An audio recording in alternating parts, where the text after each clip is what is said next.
Zoom a la noticia con Andrea Bernal. Hola, ¿qué tal? Soy Andrea Bernal. Bienvenidos a Zoom, a la noticia de NTN 24. Hoy estamos enfocando nuestro lente en las mujeres, en el Women Economic Forum, que se realiza en Cartagena, Colombia, en su segundo día. Reúne a políticos, escritores, mujeres, niñas, hombres también interesados en la equidad de género, multilaterales. Lo que hemos visto desfilar por las cámaras de Zoom a la noticia ha sido muy interesante. Y hoy tenemos a Rosalía Arteaga, una ecuatoriana, la primera vicepresidenta elegida constitucionalmente del país y también una expresidenta del Ecuador que por supuesto tiene su historia. Rosalía, bienvenida a NTN 24 para toda América Latina. Gracias por acompañarnos. Muchísimas gracias. Buenos días y un placer estar contigo, Andrea. ¿Qué significa estar entre tantas mujeres que sobresalen a veces no solamente por ser presidentas, vicepresidentas o estar en una palestra reconocida, sino gente que también tiene una historia en silencio, Rosalía? Es cierto. Bueno, yo debo decir que después de 22 años de que yo estuve en la política, me encanta ver cómo cada vez crece la pasión de las mujeres por visibilizar su trabajo. Por demostrar que podemos, no solamente en la política, sino en el ámbito empresarial, en el liderazgo, en el activismo social. Y esto es maravilloso. Así es que no siempre uno tiene la oportunidad de estar entre tantas mujeres brillantes. Yo creo que aquí en Colombia, en esta cita en Cartagena, hemos podido ver una serie de ejemplos maravillosos de lo que las mujeres están haciendo. Algunas mayores, otras más jovencitas. Ayer, por ejemplo, vi a una ecuatoriana, Priscila Mora, que además fue nuestra alumna en la Escuela de Liderazgo, desempeñarse tan bien, mostrar en Hand Eyes un liderazgo social para ayudar a las personas con deficiencia visual.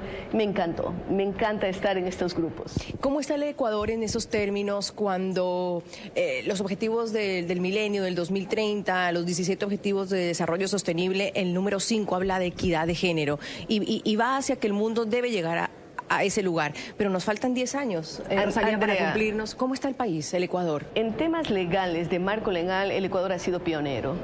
Fue, recuerda tú, el país que tuvo la primera mujer votante en América Latina en el año 1924. Si nos ponemos a pensar en mi propio ejemplo, hace más de 20 años yo fui elegida vicepresidenta en Colombia recién este año. Luego, cuando analizamos, por ejemplo, la posibilidad de matrimonio civil, de divorcio, de llevar su propio nombre cuando se casan, de mantenerlo, el realizar actos de comercio y no tener que pedir permiso al marido para viajar, todo eso el Ecuador fue pionero. Y en el tema de paridad, aquí en Colombia, la ley de cuotas establece que son 30% de mujeres que deberían estar en las listas. En el Ecuador hace ya bastante tiempo que somos 50%. Ahora, esa es la ley, una cosa es la ley, otra cosa es la práctica. Y yo creo que allí todavía tenemos muchos debes. El que la mujer esté consciente de sus propios valores, el que no tenga miedo de ser candidata, el que no sienta que su vida puede ser un desastre si es que acepta una candidatura porque tiene la oposición del marido o porque la dejan para nada en las redes sociales, que eso es terrible y que actualmente viene a ser un obstáculo bien grande para que las mujeres participemos en política. Yo diría, en el Congreso, en la Asamblea Nacional, estamos cerca del 40% en cuanto a presencia, aunque la ley dice 50%, depende de quiénes son elegidas, ¿no? Luego, en cambio, en las elecciones unipersonales, por ejemplo, para alcaldes, apenas tenemos el 8%. Hay muy pocas mujeres alcaldesas. La de Guayaquil, por supuesto, una ciudad tan importante, es una mujer, pero la mayor parte de ciudades del Ecuador no. ¿Qué quiere decir esto? Primero, que las mujeres no están votando por las mujeres, a pesar de que somos la mitad de la población. Segundo, que hay muchas que todavía no se arriesgan a dar el paso y a ser candidatas. Pero poco a poco vemos más mujeres rectoras de universidades, más mujeres empresarias.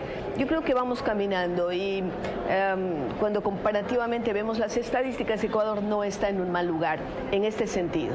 Usted está hoy por hoy ya vamos a hablar de política y de su experiencia en temas de educación. Y ayer decía Gabriela Ramos de la OCDE que pues, sin ese tema de la educación y el cambio de chip, de la cultura, pues no hacemos nada. Podemos cambiar hacer todas las reformas, usted bien lo dice, poner todas las leyes que existen en el Ecuador o en otros países, pero si no se cambia el chip de las mujeres y de los hombres, pues no vamos hacia adelante. ¿Cómo estamos en términos de educación? A ver, mi misión en la vida es mejorar calidad de educación y mejorar los estándares de los maestros. A eso estoy dedicando mi vida. Yo quiero recordar que yo empecé siendo maestra. A los 17 años fui profesora de un colegio. Me quedé casi 20 años siendo profesora. Entonces yo siento lo que sienten los profesores en el Ecuador, en América Latina y en el mundo.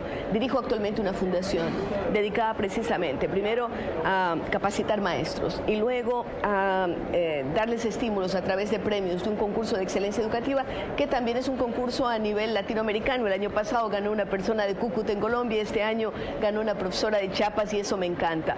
Pero sin calidad de educación no hay posibilidad de mejorar la calidad de vida de los pueblos. Y esta es una lucha. Yo estoy actualmente participando en muchos foros internacionales, participo en el grupo Los Atlantis, que tuvo su origen en Dubái, exministros de educación de 25 países que estamos trabajando sobre cómo mejorar calidad de educación, y hemos visto que hay un disparador de la calidad: profesores. Si no tenemos buenos profesores, no mejora calidad. Entonces y los estados tienen que poner más recursos en capacitar y en estimular a los maestros. En 1997 usted fue presidenta del Ecuador por 2 días. Sí, por 2 días, ustedes están escuchando bien. Fue la caída del presidente Abdalá Bucaram. Rosalía era vicepresidenta y constitucionalmente en el Ecuador, si el presidente no está, la vicepresidenta o el vicepresidente asume ese rol. ¿Por qué por 2 días? ¿Qué pasó en el país en ese momento, Rosalía? Bueno, yo digo que fui víctima del machismo de una forma realmente espantosa. Cuando regreso la mirada atrás y miro, digo, es increíble lo que ocurrió, porque hay casos de antecedentes. Por ejemplo, cuando cayó el avión presidencial con el presidente Roldós, nadie dudó en que Osvaldo Hurtado iba a asumir la presidencia. Y después de mi caso, con la caída de Mauad, con la caída de Lucio Gutiérrez, no hubo discusión, porque eran hombres los que estaban de vicepresidentes y no había ninguna ley que me prohibiera ejercer ese cargo. Yo asumí la presidencia, en realidad estuve 6 días como presidenta, pero fue una cosa tan confusa, porque el Congreso saca al presidente de la República. Yo asumo la presidencia porque era lo que me tocaba, firmar un decreto y asumirlo. Me encuentro con que el Congreso ha nombrado al presidente del Congreso en esa época. Luego después, frente a lo que estaba pasando, dan pie atrás, vuelven al presidente del interino que lo habían nombrado a la presidencia del Congreso. Me encargan a mí el poder, ahí sí por 2 días, ¿no? O sea que yo fui encargada del poder. Por otro lado, Bucaram, cuando se fugaba a Panamá, dijo: encargo el poder a la vicepresidenta. Entonces, en un momento yo era presidenta por 3 razones: por propio derecho, por encargo del presidente que salía y porque el Congreso me encargaba. Pero en otro momento siento que hay un pacto entre las Fuerzas Armadas, machistas también, que no consideraban que una mujer podía ser al mismo tiempo general en jefe de las Fuerzas Armadas ecuatorianas, y por otro lado una vieja clase política que no le interesaba que una mujer estuviera en el poder. Entonces, alianza Congreso y alianza con los políticos del Congreso Nacional, y me dejan fuera. Yo escribí en ese momento un libro que se llama La Presidenta, el secuestro de una protesta, hace 22 años. Sin embargo, me encuentro con que ahora muchos jóvenes ecuatorianos, pero también de otros países, me preguntan qué pasó. Así es que estoy reescribiendo el libro, estoy volviendo a repensar lo que ocurrió, probablemente lo coloque en Amazon en los próximos meses, y voy a satisfacer muchas de las inquietudes y de las preguntas que me hacen de jóvenes que están haciendo tesis de grado, tanto a nivel de bachillerato como también en la universidad, sobre qué pasó en el Ecuador en ese momento y cómo una mujer fue dejada de lado en condiciones realmente increíbles de machismo y de segregación y de discriminación. ¿Ganó todo eso? ¿Usted se quedó sin piso? ¿No tuvo elementos o herramientas con qué luchar para lo que era legal para usted? Fue muy complejo, había mucha gente en la calle que me respaldaba, pero no hubo los canales adecuados. También estamos pensando que fue hace 22 años, ¿no? En donde las mujeres estaban menos organizadas. Yo creo que si me pasaba eso en estos momentos, no pasaba. Y me lo dicen muchas mujeres en las calles. Inclusive yo recuerdo que en ese momento, porque estamos aquí en Colombia, después, ¿no? Me dice Noemí Sanín: yo te estaba llamando para ver cómo podíamos ayudar. Ella era canciller de Colombia. Y dice: no podíamos, no teníamos acceso, había un bloqueo. En esa época los celulares eran súper deficientes, no había la manera de localizarme porque había un bloqueo. Tenían celular, claro, además, sí. Había un bloqueo en el propio Palacio de Gobierno. Después nos dimos cuenta de que había espionaje hasta en el ascensor, en el elevador de mi casa, ¿no? Mis hijos eran espiados, todo mundo. Entonces era un tema casi de telenovela, ¿no? Gravísimo. Pero a mí me han quedado muchas lecciones y yo creo que además del coraje que tuve en esos momentos, me sigue moviendo mucho mi país, las ganas de servicio, no necesariamente desde la política. Yo trabajo desde el sector privado y lo hago con tanto entusiasmo que me alegra decir que estoy en uno de los mejores momentos de mi vida trabajando en educación, en temas de defensa de la naturaleza, luchando en contra de lo que es el cambio climático, efectivamente por esos objetivos de desarrollo sostenibles, por esos ODS. La fundación en que estoy suscribe los ODS, suscribe todo lo que son compromisos de carácter social y estamos trabajando en esto intensamente. Usted dice que le quedaron muchos aprendizajes. ¿Cuáles son esos? Es decir, cuando uno dice en ese momento de rabia, de dolor, me imagino, las mujeres que también somos sensibles y nos transmitimos con las lágrimas, me imagino esos momentos con su familia, pero 22 años atrás usted dice, bueno, me queda esto de ese Pero además momento. No me arrepiento de nada de lo que hice, Andrea, porque yo pude haberme quedado de presidenta hasta el año 2000 como correspondía, se aceptaba, yo pude haber tenido 3 caminos para mantenerme. Uno, aceptar la compra de conciencias. Los diputados de la época me pedían dinero para votar por mí en el Congreso. Yo no tenía dinero, pero los banqueros me lo ofrecían. Entonces yo tenía la mercancía y el dinero, diríamos así. Pero yo dije, no puedo hacer esto va contra mis principios. Así es que dije no a eso. Lo otro era aceptar lo que me proponía el alcalde de Guayaquil, en esa época el todopoderoso ingeniero León Febres Cordero, quien me llamó al teléfono y me dijo, mire, yo le voy a respaldar con mis diputados en el Congreso siempre y cuando yo ponga a todos los ministros. Entonces yo le dije, señor Febres Cordero, yo no soy florero de nadie, a una mujer era muy fácil imponerle eso. Claro, salió inmediatamente a los canales de televisión a decir a esa chiquilla que se ha sentado en el Palacio de Gobierno hay que sacarle de la oreja. Estaba hablando de la presidenta de la República.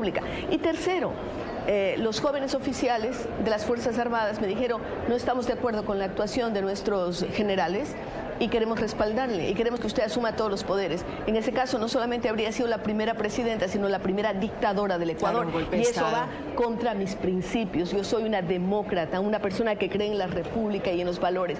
Entonces no me arrepiento de cómo actúo. Alguna gente me dice, fuiste ingenua porque podías haberle engañado a Febres Cordero o aceptar lo de los militares. Hubiera jugado la política. Sí, claro, pero yo no me arrepiento. Yo soy una persona que actúa en base a principios y esto ha sido mi forma de ser y tal vez por ello puedo caminar y soy una de las pocas políticas ecuatorianas que puede caminar por las calles de mi país con el respeto de sus conciudadanos. ¿Qué le decían en ese entonces? Porque hablábamos que a las mujeres nos tratan de ambiciosas, de querer el poder, sí, ¿no? Es que Rosalía Arteaga quería el poder a toda costa, o las mujeres que llegan a puestos de poder, es que son ambiciosas. Y los hombres, si son ambiciosos, está bien. Y las mujeres, todas hasta incluso nos sentimos como mal. ¿Qué le decían? Qué bien que mencionas eso, Andrea, porque efectivamente fue la única cosa que me decían a mí. A mí no me podían decir corrupta, porque por más que buscaron en mi vida, yo había sido previamente viceministra de Cultura, ministra de Educación, no podía encontrar nada en contra mía, porque a mí no se me ha pegado un centavo de los fondos públicos nunca. Y esto lo puedo decir con la voz de la experiencia. Segundo, a mí tampoco me podían decir loca. A Bucaram nos sacaron diciendo que era loco. Bueno, yo creo que soy una persona cuerda y eso la gente lo sabe, ¿no? Y entonces lo único que podían decirme era que soy ambiciosa. Entonces yo salía a decir, claro que soy ambiciosa. Yo ambiciono lo mejor para mi país. Yo ambiciono lo mejor para mis hijos. Yo equiparo ambición con aspiraciones. Cuando un hombre dicen que es ambicioso, dicen que bien, le va a ir bien en la vida. Este chico tiene una perspectiva, ¿no? Pero a una mujer eso como un pecado. Y entonces yo creo que, y eso todavía no se ha cambiado, Andrea, eso todavía aparece como un defecto en la mujer y como una ventaja y una cualidad en el hombre. Ambiciosa quizás porque se rodeó de malos políticos, Rosalía, decían en ese entonces, pero una mujer como Rosalía Arteaga, ¿qué hacía con Abdalá Bucaram? Esa es la pregunta, ¿verdad? Porque tenía un buen plan de gobierno y porque además habíamos hecho una alianza pública en la que firmábamos, en que yo iba a hacerme cargo del el ámbito social. Yo entré a la política por mi visión como educadora, como escritora, y entonces yo quería hacer cambios reales en la educación. Durante el Ministerio de Educación yo había propuesto una reforma curricular que si se la hiciera ahora todavía sería de avanzada, ¿no? Basada en valores, en creatividad. Yo sigo mucho el esquema de Steven Pinker, por ejemplo, que me encanta hablar sobre lo propositivo, o sobre lo que dice Peter Diamandis ahora, uno de los creadores de la Universidad Singularity en los Estados Unidos. Dice, lo único que los niños hay que estimular cuando son chiquitos es la curiosidad, ¿no? Nosotros planteábamos eso hace 22 años. Entonces yo decía, si lo hicimos esto, yo fui apenas 10 meses ministra de Educación, porque luego se produjeron situaciones complejas en el gobierno de Sixto Durán Ballén. Yo dije, bueno, como vicepresidenta puedo hacer mucho más. Y entonces habíamos firmado un convenio público en la ciudad de Guayaquil, nada debajo de la mesa, diciendo sí, la vicepresidenta va a hacerse cargo del Frente Social. Inmediatamente que asumió Bucaram, nombró a su hermano como presidente del Frente Social. Entonces, sí, fui engañada, como la mayor parte del pueblo ecuatoriano que votó por Bucaram.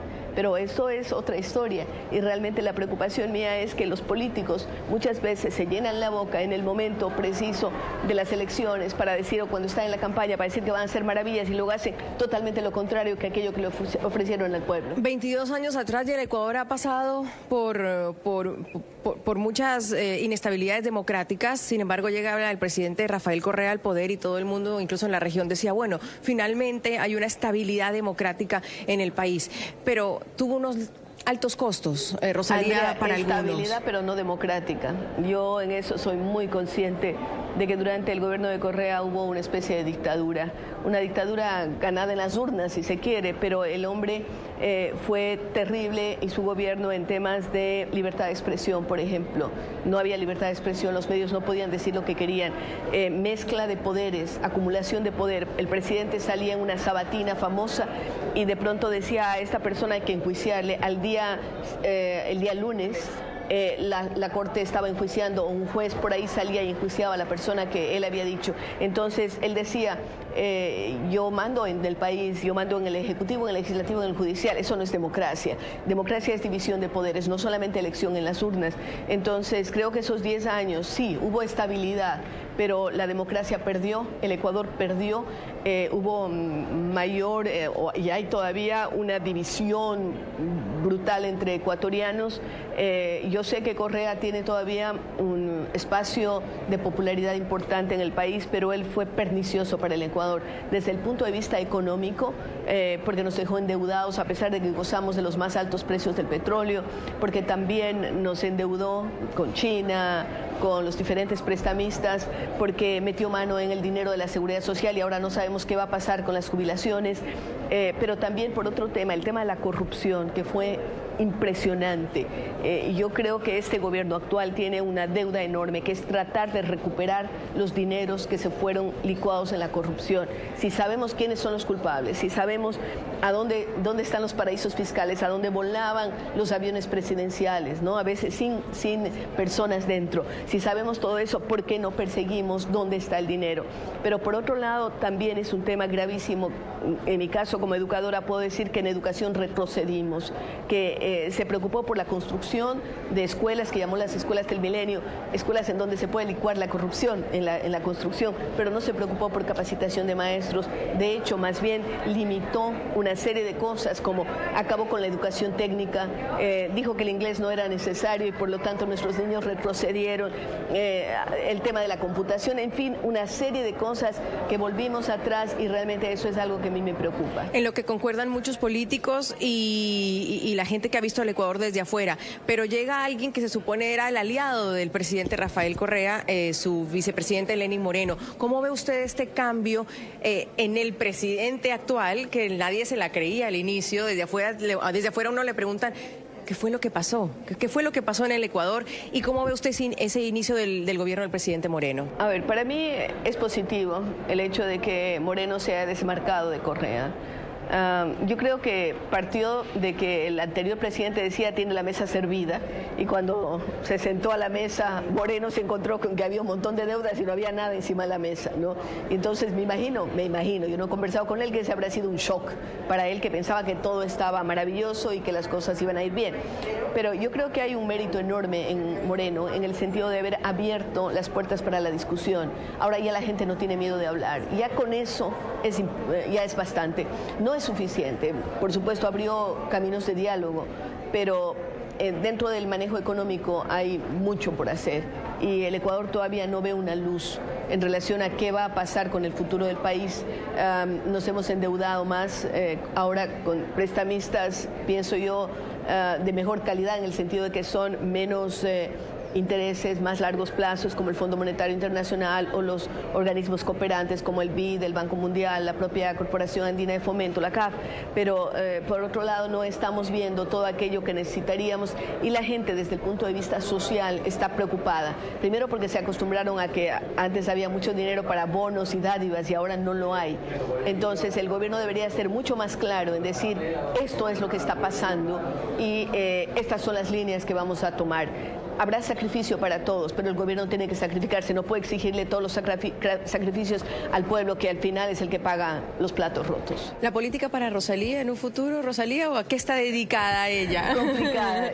Cada vez que hay elecciones me llaman. Sí. Por ejemplo, ahora que hubo elecciones para alcaldes, yo tuve varias propuestas para la alcaldía de Cuenca, de mi ciudad, y para la alcaldía de Quito.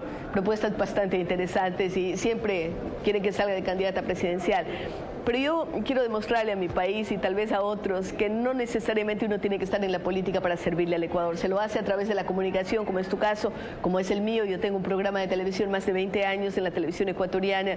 Tengo también un programa de radio, escribo en varios periódicos, escribo mucha literatura. Ahora, hace no mucho, lancé un libro dedicado a las mujeres ecuatorianas y latinoamericanas. En el caso de Colombia, La Pola, pero en el caso del Ecuador, Manuela Sáenz y tantas otras, recuperando su memoria histórica. Escribo mucha literatura infantil y poesía, pero también dirijo una fundación FIDAL, Fundación para la Integración y Desarrollo de América Latina, en que trabajamos en algunos ejes: educación, democracia a través de una escuela de liderazgo, trabajamos temas de medio ambiente, de ciencia y tecnología a través de proyectos STEM. Aquí se ha hablado mucho de ciencia y tecnología también, con un acuerdo con la Academia de Ciencias de Nueva York. Personalmente trabajo soy miembro del directorio de la Biblioteca Alejandría en Egipto, lo que para mí es un placer intelectual fantástico. Soy miembro de varias boards de varias universidades. Estoy trabajando con un grupo de Dubái en temas de educación, en fin, de mujeres, en el caso de ERA en Portugal, o de Women Political Leaders en Islandia. Entonces tengo una agenda compleja. Además de eso, Andrea, tengo 7 nietos y estoy fascinada con ellos. No, es la mejor parte, sí, esa. De hecho, ellos son los protagonistas de mis cuentos, claro, porque les pongo a ellos como protagonistas y se sienten tan identificados, y solo de ver su cara, ¿no? me siento súper realizada. No quiero despedirla sin hablar de la región, cuando estábamos hablando de política, porque hablamos de lograr la equidad en la región, la igualdad en la región, pero tenemos un punto negro, un lunar negro, que es Venezuela, Rosalía. Sí. Y si hablamos de que queremos que las mujeres progresen, que los niños tengan mejor educación, que el crecimiento, que el desempleo, pero tenemos ese punto negro en la región que todavía, pese a todos los esfuerzos, no se sabe para dónde va. Yo he escrito mucho sobre Venezuela, tengo maravillosos amigos en Venezuela. He conversado con Lilian Tintori, he conversado con María Corina Machado, he hablado con Pastrana, que ha estado tan activo, el expresidente colombiano allá en Venezuela, y realmente me siento angustiada porque sé que en Venezuela la gente tiene hambre. He tenido en mi propia oficina muchachos jóvenes venezolanos que cuando van a su país me dicen: siento que cada vez que viajo, cada año, mi familia está perdiendo peso.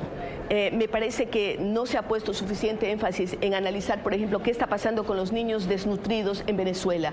Es una generación que empieza a ser una generación perdida, porque los niños que no son bien alimentados en la infancia difícilmente los recuperan después, porque tenemos además un país sin libertades, en donde la gente está emigrando. Ya no es un problema solo de Venezuela, es un problema continental. Aquí en Colombia se lo siente, con más de 1 millón de venezolanos viviendo en Colombia, pero en el Ecuador lo sentimos también porque tenemos cerca de 400.000, y dado el tamaño del Ecuador, se siente mucho más, aparte de que en Ecuador hemos sido muy receptivos de la gente de Colombia, más de 1 millón de colombianos, hemos recibido mucha gente de Cuba, hemos recibido gente de Haití después del terremoto. Entonces, ¿cómo no hablar ante los organismos competentes para decir el tema de Venezuela es un tema continental, no es un tema solamente que preocupa a los venezolanos, ya está incidiendo en el desarrollo? Cuando hace un análisis del PIB de América Latina, indudablemente el peso de Venezuela para abajo es gravísimo.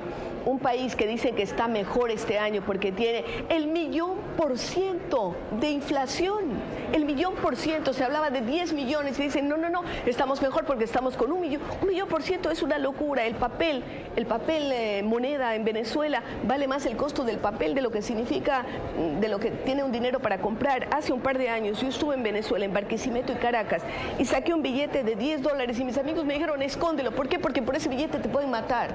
Yo decía, cámbienme, no hay dinero para cambiar $10, no hay suficientes porque tienen que darme una maleta. No, esto es una cosa bárbara.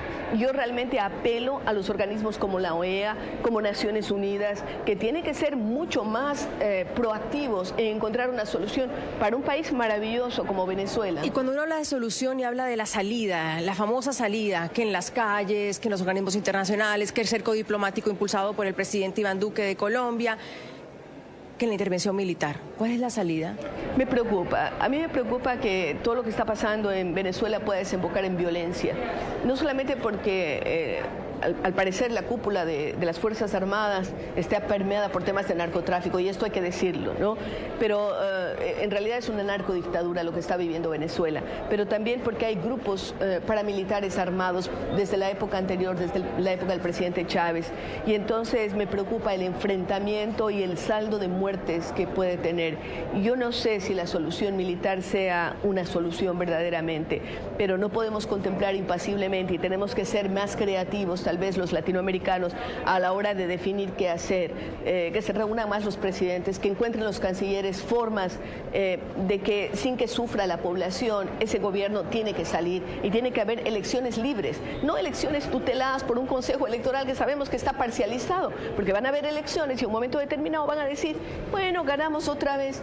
No, esto no es posible. Yo creo que ahí tenemos que ser muy conscientes de lo que está pasando en Venezuela y ser solidarios con este maravilloso país.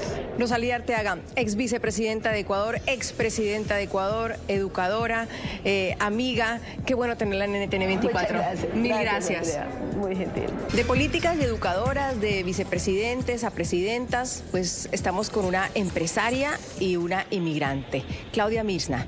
Claudia, bienvenida. Muchas gracias, Andrea. Con una historia apasionante, la de Claudia, sin duda alguna. Ella llegó a los Estados Unidos ¿hace cuántos años, Claudia? Hace 22 años. Y desde entonces, ¿cómo ha sido esa historia? Bueno, ha sido una historia pues de altibajos. Yo hasta, de hecho, estoy tratando de escribir un libro porque ha sido una historia bastante dramática, donde mi papá me dejó a los 4 años. A los 18, después de 18 años pude ver a mi papá por primera vez y no he parado de trabajar. Yo creo que esa es la clave: estudio, trabajo continuo. Y bueno, aquí estoy. Cuando usted dice no ha parado de trabajar, ¿recuerda su primer trabajo en los Estados Unidos? Mi primer trabajo en los Estados Unidos fue limpiando apartamentos sucios, llenos de larvas, gusanos. Fue una cosa impresionante. Después de haber sido una profesional en Colombia y llegar a los Estados Unidos a limpiar baños y suciedades. Pero de todo eso, entonces parece, Claudia, que el sueño americano sí existe. Yo creo que los sueños existen, independiente de donde uno esté. Y la cosa es que el sueño está interno, es interno. Y lógicamente hay que ser muy estratégico con los sueños. Hay que estudiar, hay que trabajar, hay que ser correcto, no hay que mentir, y yo creo que si uno tiene un plan, uno lo puede lograr. Hablemos de ese sueño que sí se cumplió para Claudia y que es el sueño de muchos inmigrantes, sin duda alguna.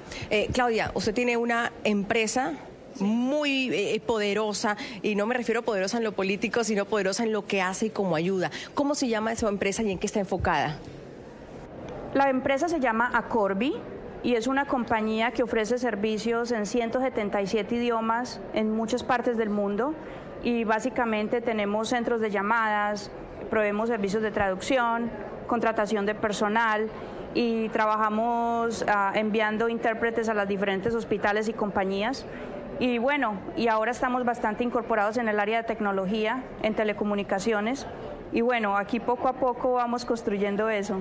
¿Cómo ha sido esa construcción de una empresa que nace de una necesidad de los migrantes, que lo cual me parece increíble por ese lado, porque usted está pensando, sí, en ser empresaria, en hacer dinero, pues todos debemos mantenernos de alguna forma, pero en aportar a la comunidad? ¿Cómo nace ese sueño? ¿Y quiénes están detrás? Porque a veces, o al lado, porque uno solo necesita esa ayuda.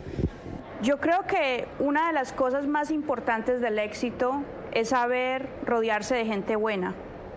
O sea, es importantísimo siempre escoger a las personas, y yo creo que mi éxito, el único éxito que yo tengo a nivel personal, o de pronto mi habilidad, es que sé rodearme de gente buena. Yo sé encontrar las habilidades de las personas y trato de exaltarlas. Eso es lo único que sé. La importancia es siempre de tener gente estratégicamente que nos va a hacer mejores, y de hecho para mí tener que liderar gente que es mejor que yo es bastante difícil, porque me toca estar aprendiendo más y todo el tiempo mejorando, pero estoy completamente orgullosa de saber que tengo gente que es mejor que yo. ¿Y qué le dice a estas mujeres que están hoy acá en este foro, las que nos escuchan, las jóvenes, las que han pasado por momentos duros, las que han querido hacer empresa, las que han sido entrepreneurs, y al final en el camino pues no todas logran el éxito, porque en este camino hay también mucho fracaso, y eso hay que hacer énfasis, porque no todo es tengo una idea y voy a hacerla, sino que hay muchas piedras en el camino? La vida está llena de piedras, y una de las cosas es que yo, estando en Texas, me voy a ver el rodeo y veo cómo los vaqueros se suben a un caballo y ya saben caer. Entonces, el hecho es que tenemos que aprender a crear estrategias para caer y no caer tan duro, no aporrearnos, pero siempre vamos a estar cayendo, es parte de la vida. Entonces, mientras que aceptemos que vamos a tener fracasos, pero que sepamos reponernos de ellos rápido, corregirlos y montarnos de nuevo el caballo, yo creo que eso es lo que hace que nosotras podamos salir adelante. Y tenemos que dejar de pensar que fracaso es malo. Con fracaso aprendemos. Entonces, mi consejo para ellas es que hay que seguir adelante, que los sueños, que tomen su cuerpo y esta presencia que tienen en la tierra, que es bastante corta, y que se enfoquen para sacar lo mejor de ellas y hagan cumplir sus sueños. Todo nuestro potencial está en la mente, y si lo dejamos ir, podemos alcanzar cualquier cosa. Cuando uno habla de cómo le ha ido en la vida, siempre tiene que ver un poco con la educación y con quienes nos inspiraron. Y en la mayoría de los casos, pues es una mamá, es un papá, es un abuelo, es quien nos crió. ¿Cómo fue para usted, viniendo de un background tan complicado? Porque me cuentas que 18 años después viste a tu papá, viviste con tu mamá, no tuviste, digamos, que ese ancla de familia.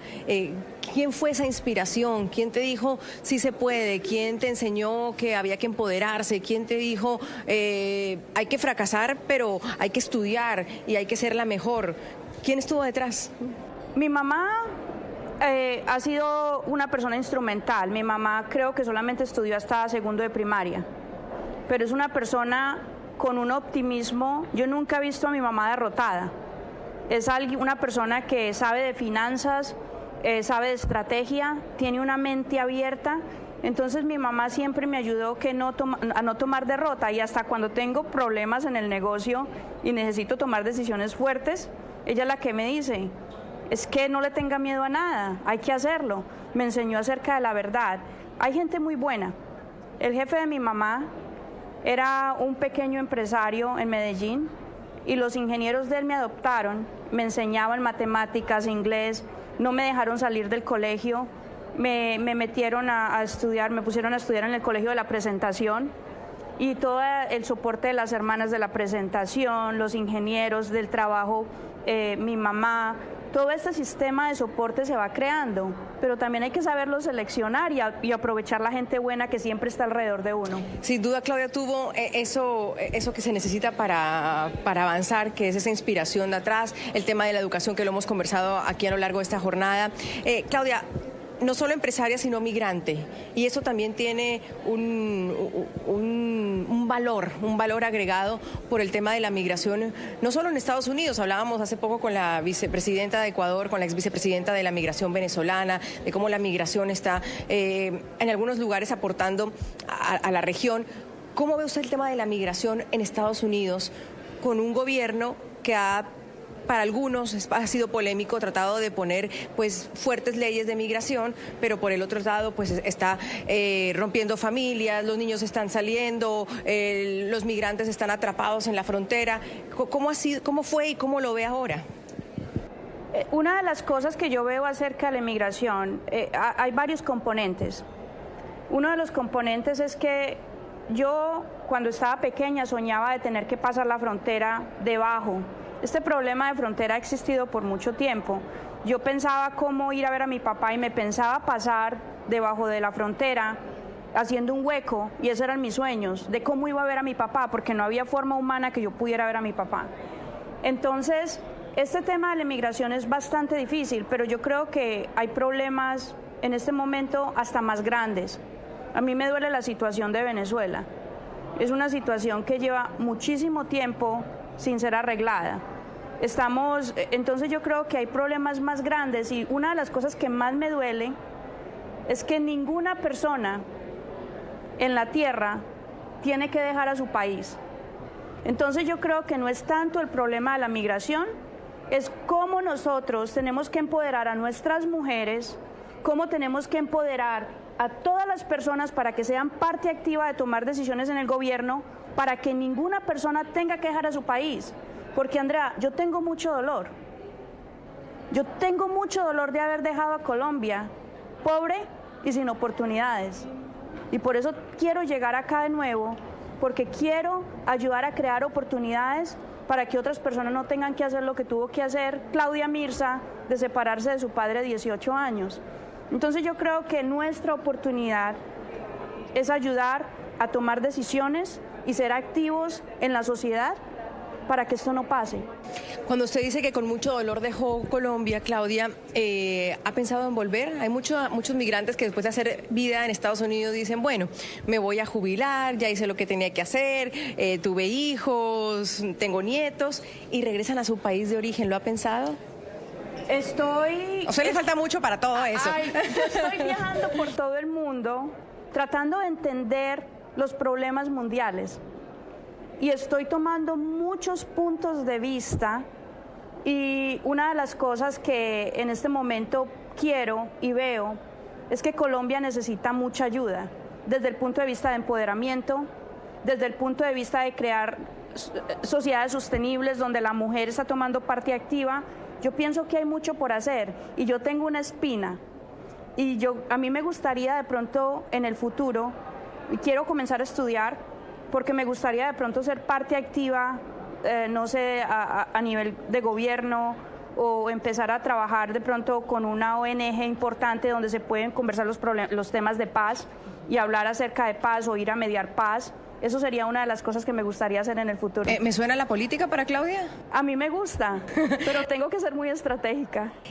Claudia, mil gracias por la inspiración, y quizás un mensaje para todas esas mujeres que la están escuchando, porque a veces pensamos, necesitamos venir de una buena familia, que tenga dinero, que tenga nombre, y eso no desvalida a ninguna mujer tampoco, que venga de ahí. Todas tenemos derecho a haber nacido donde nacimos, sin duda alguna, pero para las que dicen, no, es que a mí me ha tocado tan duro que yo no sé cómo arrancar.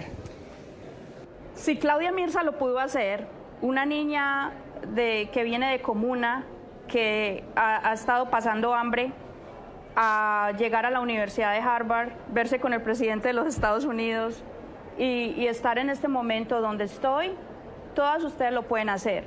Simplemente tienen que creer en ustedes. Lo único que ustedes tienen es solucionar, abrir su mente porque de resto todo es posible.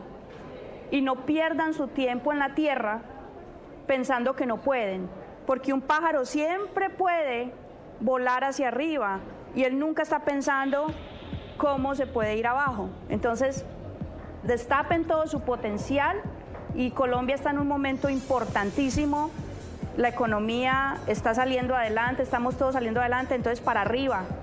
Claudia, mil gracias, muy amable, gracias por esa entrevista, muy gentil. Vamos cerrando el programa y ustedes han visto que a lo largo de estos 2 días en el Women Economic Forum hemos tenido a mujeres inspiradoras, con hermosas historias, con historias que nos han tocado el alma, con historias que nos han inspirado y sobre todo nos han dejado ese mensaje de, bueno, todo viene de adentro, de una inspiración y de trazarse buenas metas. ¿Y quién más que nos pueda contar de esas buenas metas y de metas exitosas que Aimé Setmat? Ella es la presidenta de Banismo, viene desde Panamá. Aimé, un gusto tenerla aquí en Suma la Noticia, bienvenida. Gracias, Andrea, un gusto estar aquí y por la oportunidad que me brinda, realmente muy contenta. Primero, porque desde la empresa privada se están haciendo ejemplos muy importantes para el tema de la equidad, que es uno de los objetivos de desarrollo sostenible para el 2030. Y Aimé tiene una buena noticia para América Latina. ¿Cuál es, Aimé? Hoy hemos aprovechado este espacio del Women Economic Forum para, de la mano del Banco Interamericano de Desarrollo, lanzar el primer bono social de género de América Latina. Banismo, que es parte del Grupo Bancolombia, es el segundo banco más grande en Panamá. Estamos celebrando hoy realmente, porque es la palabra correcta, ser el banco que se enorgullece en ser el emisor del primer bono social de género por $50 millones, un bono que será destinado exclusivamente para financiar pequeñas y medianas empresas lideradas por mujeres en Panamá. ¿Que llega a quiénes? ¿Que quiénes tienen acceso? ¿Que es para quiénes? Nosotros en Banismo hemos estado trabajando en pro de la equidad de género, del empoderamiento de la mujer y ser habilitadores de que las mujeres en Panamá puedan acceder a servicios financieros desde hace ya más de 3 años. Mayormente de la mano de grandes aliados, ONU Mujeres siendo uno de ellos, el gobierno de Panamá, un aliado estratégico también, y el Banco Interamericano de Desarrollo. Este bono en particular cubre una necesidad muy latente en toda la región y en Panamá específicamente, y es la necesidad que tienen las mujeres de acceder al crédito para financiar sus emprendimientos. Todos conocemos que una de las razones principales por las que las mujeres en la región fracasan tan alto en el porcentaje de éxito de sus proyectos es porque carecen de financiamiento. Este bono está destinado, como decía, son $50 millones que serán destinados exclusivamente a financiar pequeñas y medianas empresas definidas como aquellas empresas con ingresos anuales desde $12.000 hasta $10 millones y tendrán acceso entonces a estos fondos. Es importante aclarar que como opera el bono, Banismo emite el bono, lo suscribe 100% el Banco Interamericano de Desarrollo y disponemos entonces de 50 millones para que empresas en Panamá lideradas por mujeres puedan acercarse a nuestro banco, ser evaluadas de acuerdo a las políticas de crédito de nuestra organización y tener acceso a financiamientos para sus proyectos. Tenemos la responsabilidad, y esto es muy importante, de anualmente certificar el cumplimiento de las condiciones de este bono para asegurar la transparencia y el uso adecuado de los recursos para poder generar impacto entonces en la sociedad panameña. Eso es para felicitar, para replicar, por supuesto, porque son mujeres que han llegado al éxito, sin duda alguna, Aimé. Hemos tenido pues un camino quizás un poco más fácil o más difícil que otras, que nos ven y dicen, bueno, me gustaría estar allá o al menos llegar cerca de o hacer algo por mi familia, por mis hijos. Y detrás de todas esas mujeres y de nosotras también hay una historia. ¿Cómo se llega a ser una de las mujeres más influyentes e importantes de América Central, por ejemplo? Yo te diría que como todo en la vida, lo logras con pasión, lo logras con dedicación. Yo voy a hacer eco de algo que escuché hace poco que me parece muy importante. Lo llegas también con una gran capacidad de reponerte a los fracasos y de no desfallecer frente a ellos y trabajar en pro de tus metas. Yo creo que la mujer en la región tiene las mismas capacidades, más, creo que estamos más preparadas según la data dura, que muchos de los hombres. Tenemos que creerlo, tenemos que trabajar por ello, tenemos que trabajar en redes de apoyo. Yo creo que para la mujer es muy importante contar con fuertes redes de apoyo que nos ayuden realmente en este camino y en esta lucha por nuestros objetivos. Y creo que las mujeres tenemos una gran responsabilidad y eso realmente a mí en lo personal me genera una gran felicidad. Por eso estar aquí hoy compartiéndoles la noticia del bono social, y es de trabajar en pro de más mujeres. La única forma en que nosotras podamos constituirnos en esas redes de apoyo es que cada una de nosotras que está en alguna posición de influencia o de liderazgo asuma el compromiso que tenemos para con el resto de las mujeres en la región también. Cuando uno habla de Aimé Cetmat, la presidenta de Banismo, pues habla de una alta ejecutiva. Pero ¿quién es Aimé? Soy una mujer igual que cualquier otra, con cosas buenas, cosas no tan buenas. Soy mamá de 2 hijos, ya hijos grandes, Ana Sofía y Fernando, de 19 y de 22 años. Soy esposa de un ser humano extraordinario que me ayuda mucho, se llama Eloy. Está acá también conmigo acompañándome. Creo que eso es importantísimo. Tiene que haber ese hombre al lado de uno, sin duda. Tenemos que tener un esposo que nos acompañe, una pareja o alguien que nos acompañe realmente en esta lucha. Y soy una persona que, al igual que todos, tengo miedos, tengo fracasos, tengo victorias, pero tengo algo muy importante, y es que no me rindo y quiero trabajar en pro de este objetivo, y es ayudar a más mujeres en Panamá. Soy una de las pocas mujeres gerentes de una organización en una industria que todavía para mi gusto es muy machista. Entonces creo que tengo la obligación también para con el resto de las mujeres de demostrar que se puede hacer, que no es nada difícil, que todas pueden hacerlo, y que eso sí tenemos que asumir la responsabilidad de trabajar en pro de más mujeres. Me leyó la mente, ya mismo ha dicho, soy de las pocas mujeres en un ambiente sin duda que todavía sigue siendo de hombres. Y la gente puede pensar, pero está ahí sentada, le ha resultado fácil. ¿Qué tan difícil más bien ha sido? Te diría que no ha sido fácil, ha sido un camino, pero creo que tampoco lo es fácil para los hombres. Yo en eso ahí tiendo a veces a estar en desacuerdo con la línea general. Yo creo que para cualquier ser humano que se propone una meta, el camino tiene retos.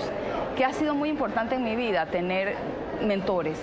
Y tengo que decirlo, he tenido excelentes mentores hombres. He tenido mentores que han visto en mí una oportunidad y que me han acompañado en este camino. Entonces, fácil no, las entero muchísimo, tengo la oportunidad de generar cambios como el que hoy estamos haciendo, y eso me llena de mucha felicidad. Tengo un equipo de trabajo extraordinario que me ha acompañado siempre. Un gran líder o un buen líder es el reflejo de un buen equipo, y tengo un equipo de trabajo que ha estado conmigo comprometido también y me ha apoyado.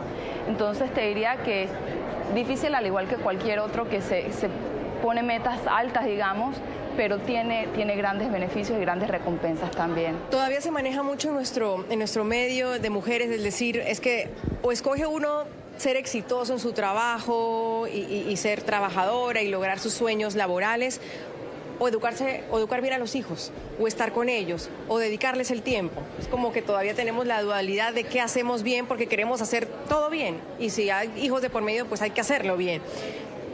¿Hoy por hoy se puede hacer todo bien?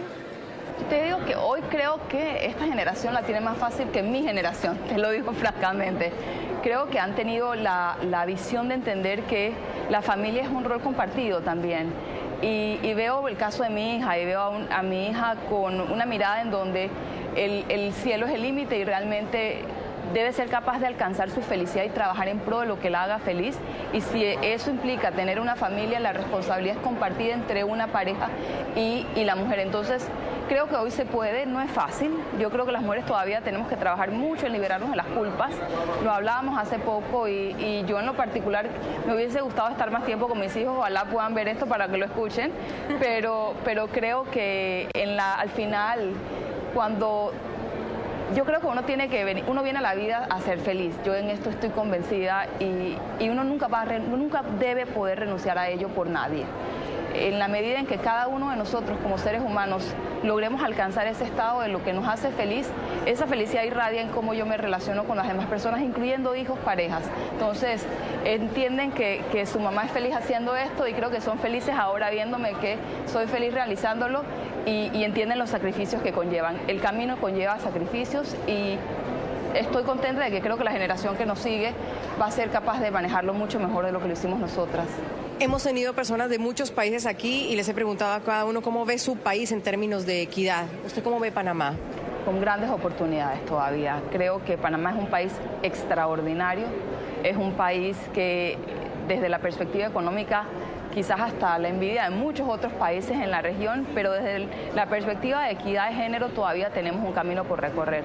Que me llena de orgullo, el gobierno de Panamá ha asumido el rol de trabajar en pro de la equidad de género y Banismo incluso también está acompañando al gobierno de Panamá en esa iniciativa. Nosotros somos parte del Consejo Nacional de Paridad de Género de la República de Panamá, que está compuesto por el sector privado y el gobierno, y hemos sido parte de la iniciativa del IPG o el Índice de Paridad de Género, que lo que busca es cerrar la brecha salarial, y estamos en este preciso momento en el proceso de ser una de las 10 empresas privadas de certificarse en el sello de igualdad del Programa de las Naciones Unidas. Entonces, oportunidades muchísimas todavía. Me llena de optimismo ver que el gobierno de la República de Panamá ha asumido un compromiso en pro de la equidad de género, y creo que es un compromiso que no podemos dejar en manos de los gobiernos. La sociedad civil y la empresa privada tienen forzosamente que asumir un rol también enérgico para trabajar en pro de esa justa razón y de esa justa causa para todos. Aimé Selmad, presidenta de Banismo desde Panamá, aquí en este Women Economic Forum. Aimé, mil gracias por estar con nosotros y por las buenas noticias también para la región. Gracias a ti, Andrea.